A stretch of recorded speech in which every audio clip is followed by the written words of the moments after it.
Today is May 20th, 2024. My name is Rob Carr of Kalamazoo Right to Life, and this is Pro-Life Week. Well, last time I spoke about the sentences that 4 pro-lifers received from a federal judge in Washington, D.C. Concerning a rescue back in 2020. And I have to make somewhat of a clarification or a correction. Last time I spoke about these individuals who were praying and singing, more of in a religious context. And I think I did misspeak. Lauren Handy is the woman who led this rescue, along with 8 other participants. But they are members of a group called Progressive Anti-Abortion Uprising. And they really are more of a liberal, albeit very pro-life, but they're more of a liberal organization, more militant. And I really do not believe that their motivation was necessarily derived from a religious or a Christian-based framework. Not to say, I'm not saying this to denigrate what they've done, their actions, and I still condemn this overreach by the Justice Department in coming down so hard on these activists for supposedly violating the FACE Act. This Lauren Handy, received 57 months in prison. Says way too much for the crime she committed of chaining herself to a door. So I just wanted to make that clarification. But I do want to be reading quite a bit today about several different topics. And this first topic does deal with Lauren Handy and her defendants. So I'm going to keep reading here. She and her defendants were specifically targeted by the Biden administration at a time when much more violent crimes have gone unpunished.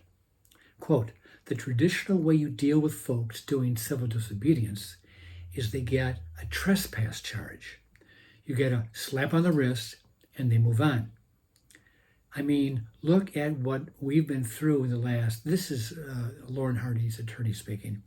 Look at what we've been through the last 5 years or so. Our cities have been burned and people weren't even charged.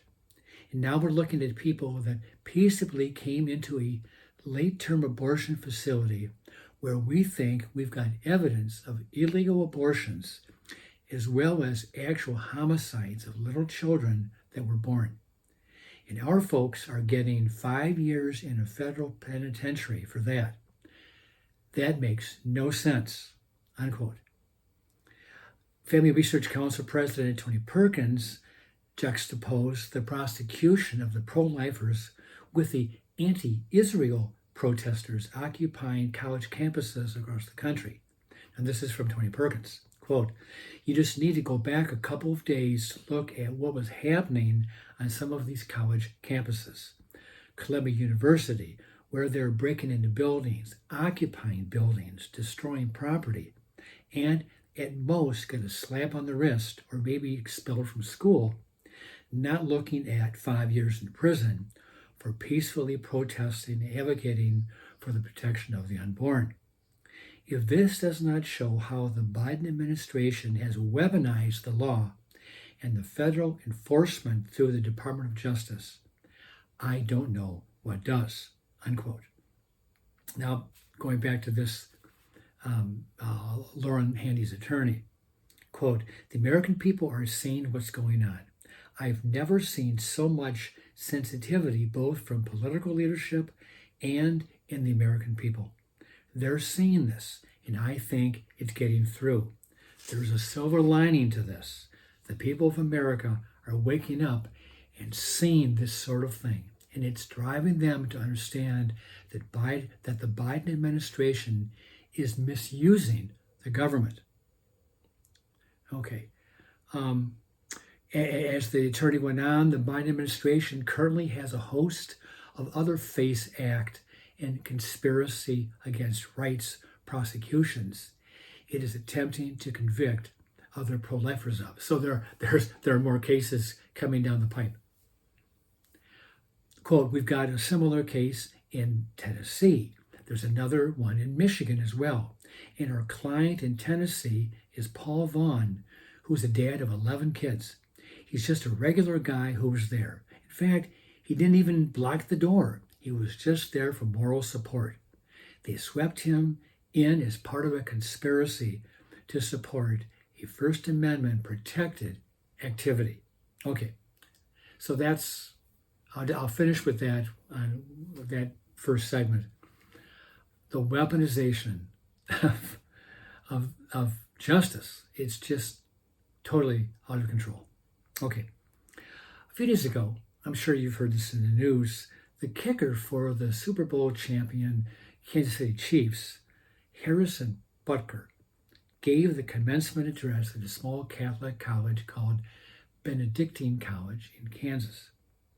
His remarks have generated a great deal of controversy, primarily from people who are pretty ignorant about whether it's Catholic teaching or the issue of the sacrament of marriage and of raising children. And there's a whole host of issues he talked about.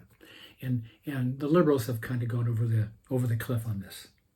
He is a devout Catholic, unlike our current president, and he was invited to speak at this Catholic college.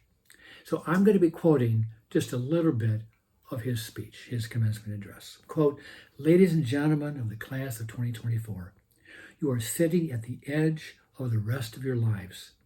Each of you has the potential to leave a legacy that transcends yourselves and this era of human existence. In the small ways, by living out your vocation, you will ensure that God's church continues and the world is enlightened by your example. He encouraged women to embrace their roles as mothers and men to embrace their roles as fathers. Addressing the female graduates, he said, quote, I think it is you, the women, who have had the most diabolical lies told to you. How many of you are sitting here now about to cross the stage and are thinking about all the promotions and titles you're going to get in your careers? He continued, some of you may go on to lead successful careers in the world, but I would venture to guess that the majority of you are most excited about your marriage and the children you will bring into this world. To the gentlemen here today, part of what plagues our society is this lie that has been told to you that men are not necessary in the home or in our communities. As men, we set the tone of the culture. And when that is absent, disorder, dysfunction, and chaos set in. This absence of men in the home is what plays a large role in the violence we see all around the nation. He encouraged male graduates, be unapologetic in your masculinity. Fight against the cultural emasculation of men. Do hard things, not harm. Do hard things. Never settle for what is easy. I believe this audience and this venue is the best place to speak openly and honestly about who we are and where we all want to go, which is heaven. He concluded, make no mistake, you're entering into mission territory in a post-God world. But you were made for this, and with God by your side and a constant striving for virtue within your vocation, you too can be a saint. Christ is King to the heights. And then he, at some point in his speech, he did kind of swerve into a little politics. And he talked about Joe Biden. Quote, our own nation is led by a man who publicly and proudly proclaims his Catholic faith, but at the same time is delusional enough to make the sign of the cross during a pro-abortion rally. He has been so vocal in his support for the murder of innocent babies that I'm sure to many people, it appears that you can be both Catholic and pro-choice. Boy, did he hit the nail on the head about Joe Biden. But he also did too, speaking to women and to men about embracing their roles as parents, to mothers, to the women, to embrace that role as a mom. I mean, society seems to want to downplay the role that mothers have, and that women should just focus on a career. You go to college, you get a degree, you get a job in business, you get a career. But the hardest job in the world is mom. And I appreciate the fact that this young man had the guts to say what is true and honest and righteous, that motherhood is a high calling, and that fatherhood, masculinity, is important in raising our next generation of children. Okay, my last little comment I saw today has to do with perhaps the platform that you're seeing my little program on, YouTube.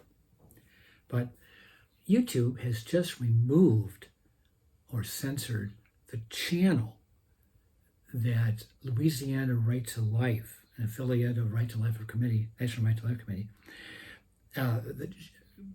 because Louisiana Right to Life had a video that was exposing the dangers of the chemical abortion drugs. And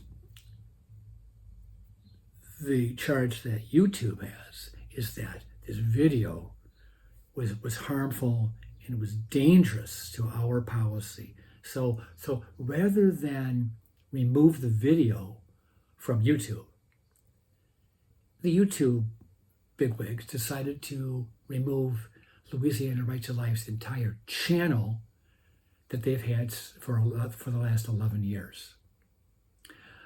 And to that I say, so much for free speech. With that, I will let you go, and I will see you next time.